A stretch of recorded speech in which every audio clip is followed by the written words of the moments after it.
স্ক্রিনে যে ছবিগুলো দেখতে পাচ্ছেন ভাই, এগুলো কিন্তু আমি অনলাইনের মাধ্যমে এডিটিং করেছি। এই যে দেখুন ভাই ছবিগুলো, ঠিক আছে? ঠিক এরকম করেই কিন্তু আপনার ছবিগুলো এডিটিং করতে পারবেন অনলাইনের মাধ্যমেই।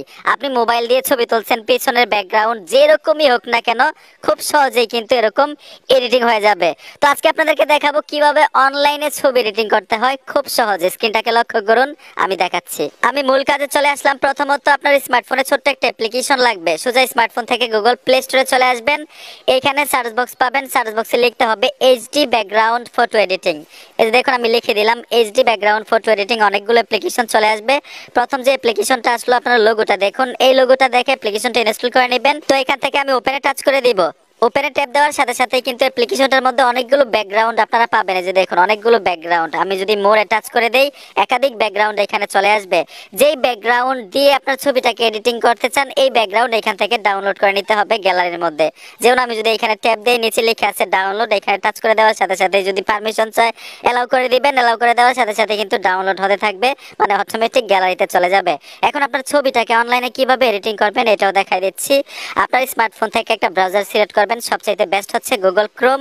আমি গুগল ক্রোমে চলে আসলাম। এখানে সার্চ বক্স পাবেন, সার্চ বক্সে লিখতে হবে রিমুভ বিজি। এই যে দেখুন রিমুভ বিজি লিখে দিলাম।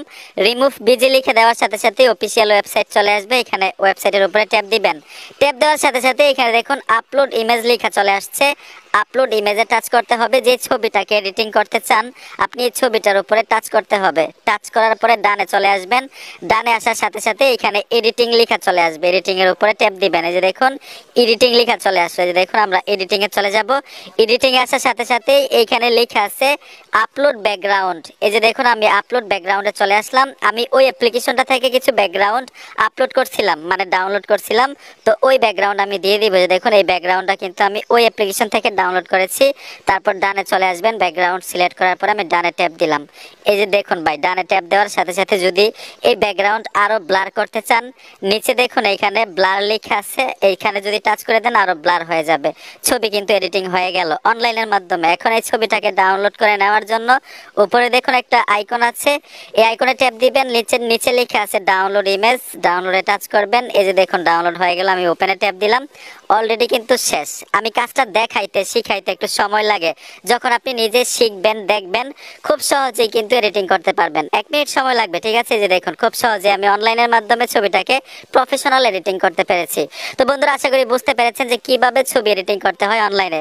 ভিডিওটা দেখে যদি একটু উপকার হয়ে থাকে তো অবশ্যই সাথে থাকবেন। দেখা হবে নতুন ভিডিওতে। ধন্যবাদ এতক্ষণ সাথে থাকার জন্য।